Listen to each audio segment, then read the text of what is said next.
அப்பொழுது யோசேப்பு தன் தகப்பனுடைய முகத்தின் மேல் விழுந்து அழுது அவனை முத்தஞ்செய்தான். ஆதியாகமம் 50:1. பின்பு தன் தகப்பனுக்கு சுகந்தவர்க்கமிடும்படி யோசேப்பு தன் ஊழியக்காரராகிய வைத்தியருக்கு கட்டளையிட்டான். அப்படியே வைத்தியர் இஸ்ரவேலுக்கு சுகந்தவர்க்கமிட்டார்கள். ஆதியாகமம் 50:2. சுகந்தவர்க்கமிட 40 நாள் செல்லும். அப்படியே அந்த நாட்கள் நிறைவேறின.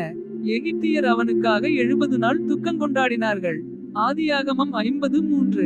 துக்கங்கொண்டாடும் நாட்கள் முடிந்தபின் யோசேப்பு பார்வோனின் குடும்பத்தாரை நோக்கி, உங்கள் கண்களில் எனக்கு தயவு கிடைத்ததானால் நீங்கள் பார்வோனுடைய காது கேட்க அவருக்கு அறிவிக்க வேண்டியது என்னவென்றால். ஆதியாகமம் 50:4. என் தகப்பனார் என்னை நோக்கி, இதோ நான் மரணமடையப் போகிறேன். கானான் தேசத்திலே நான் எனக்காக வெட்டி வைத்திருக்கிற கல்லறையிலே என்னை அடக்கம் பண்ணுவாயாக என்று என்னிடத்தில் சொல்லி ஆணையிடுவித்துக் கொண்டார். நான் அங்கே போய் என் தகப்பனை அடக்கம் பண்ணி வருவதற்கு உத்தரவு கொடுக்க வேண்டிக் கொள்ளுகிறேன் என்று சொல்லுங்கள் என்றான். ஆதியாகமம் 50:5. அதற்கு பார்வோன், உன் தகப்பன் உன்னிடத்தில் ஆணையிடுவித்தபடியே நீ போய் அவரை அடக்கம் பண்ணிவா என்றான். ஆதியாகமம் 50:6. அப்படியே யோசேப்பு தன் தகப்பனை அடக்கம் பண்ண போனான். பார்வோனுடைய அரமனையிலிருந்த பெரியவர்களாகிய அவனுடைய சகல உத்தியோகஸ்தரும் எகிப்து தேசத்தில் உள்ள சகல பெரியோரும். ஆதியாகமம் 50:7. யோசேப்பின் வீட்டார் யாவரும் அவன் சகோதரரும் அவன் தகப்பன் வீட்டாரும் அவனோடே கூட போனார்கள். தங்கள் குழந்தைகளையும் தங்கள் ஆடுமாடுகளையும் மாத்திரம் கோசேன் நாட்டிலே விட்டு போனார்கள். ஆதியாகமம் 50:8. இரதங்களும் குதிரை வீரரும் அவனோடே போனதினால் பரிவார கூட்டம் மிகவும் அதிகமாயிருந்தது. ஆதியாகமம் 50:9. அவர்கள் யோர்தானுக்கு அக்கறையில் இருக்கிற ஆத்தாத்தின் போர்க்களத்தில் வந்தபோது அவ்விடத்திலே பெரும் புலம்பலாக புலம்பினார்கள். அங்கே தன் தகப்பனுக்காக 7 நாள் துக்கங்கொண்டாடினார்கள். ஆதியாகமம் 50:10. ஆத்தாத்தின் களத்திலே துக்கங்கொண்டாடுகிறதை அத்தேசத்தின் குடிகளாகிய கானானியர் கண்டு, இது எகிப்தியருக்கு பெரிய துங்கங்கொண்டாடல் என்றார்கள். அதனாலே யோர்தானுக்கு அப்பால் இருக்கிற அந்த ஸ்தலத்திற்கு ஆபேல் மிஸ்ராயிம் என்னும் பேர் உண்டாயிற்று. ஆதியாகமம் 50:11.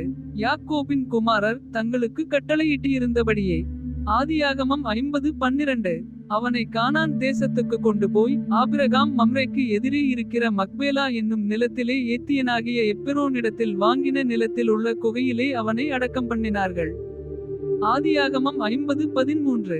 யோசேப்பு தன் தகப்பனை அடக்கம் பண்ணின பின்பு அவனும் அவன் சகோதரரும் அவனுடைய தகப்பனை அடக்கம் பண்ணுவதற்கு அவனோடே கூட போனவர்கள் யாவரும் எகிப்துக்கு திரும்பினார்கள்.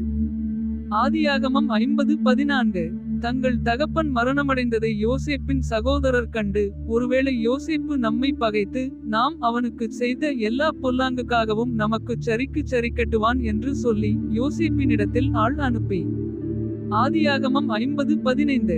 உம்முடைய சகோதரர் உமக்கு பொல்லாங்கு செய்திருந்தாலும் அவர்கள் செய்த துரோகத்தையும் பாதகத்தையும் நீர் தயவு செய்து மன்னிக்க வேண்டும் என்று உம்முடைய தகப்பனார் மரணமடையும் முன்னே உமக்கு சொல்லும்படி கட்டளையிட்டார்.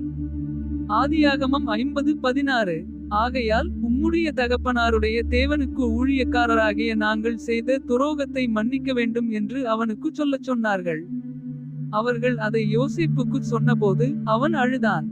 ஆதியாகமம் 50:17. பின்பு அவனுடைய சகோதரரும் போய் அவனுக்கு முன்பாக தாழ விழுந்து, இதோ நாங்கள் உமக்கு அடிமைகள் என்றார்கள். ஆதியாகமம் 50:18. யோசேப்பு அவர்களை நோக்கி, பயப்படாதிருங்கள், நான் தேவனா. ஆதியாகமம் 50:19. நீங்கள் எனக்கு தீமை செய்ய நினைத்தீர்கள். தேவனோ இப்பொழுது நடந்து வருகிறபடியே வெகு ஜனங்களை உயிரோடே காக்கும்படிக்கு அதை நன்மையாக முடிய பண்ணினார். ஆதியாகமம் 50:20. ஆதலால் பயப்படாதிருங்கள், நான் உங்களையும் உங்கள் குழந்தைகளையும் பராமரிப்பேன் என்று அவர்களுக்கு ஆறுதல் சொல்லி அவர்களோடே பட்சமாய் பேசினான். ஆதியாகமம் 50:21. யோசேப்பும் அவன் தகப்பன் குடும்பத்தாரும் எகிப்திலே குடியிருந்தார்கள். யோசேப்பு 110 வருஷம் உயிரோடிருந்தான். ஆதியாகமம் 50:22. யோசேப்பு எப்பிராயீமுக்கு பிறந்த 3ஆம் தலைமுறை பிள்ளைகளையும் கண்டான். மனாசேயின் குமாரனாகிய மாகீரின் பிள்ளைகளும் யோசேப்பின் மடியில் வளர்க்கப்பட்டார்கள். ஆதியாகமம் 50:23. யோசேப்பு தன் சகோதரரை நோக்கி, நான் மரணமடையப் போகிறேன். ஆனாலும் தேவன் உங்களை நிச்சயமாய் சந்தித்து நீங்கள் இந்த தேசத்தை விட்டு தாம் ஆபிரகாமுக்கும் ஈசாக்குக்கும் யாக்கோபுக்கும் ஆணையிட்டு கொடுத்திருக்கிற தேசத்துக்கு போக பண்ணுவார் என்று சொன்னதுமன்றி. ஆதியாகமம் 50:24. தேவன் உங்களை சந்திக்கும் போது என் எலும்புகளை இவ்விடத்திலிருந்து கொண்டு போவீர்களாக என்றும் சொல்லி. யோசேப்பு இஸ்ரவேல் புத்திரரிடத்தில் ஆணையிடுவித்துக் கொண்டான். ஆதியாகமம் 50:25. யோசேப்பு 110 வயதுள்ளவனாய் மரித்தான். அவனுக்கு சகந்தவர்க்கமிட்டு எகிப்து தேசத்தில் அவனை ஒரு பெட்டியிலே வைத்தார்கள். ஆதியாகமம் 50:26.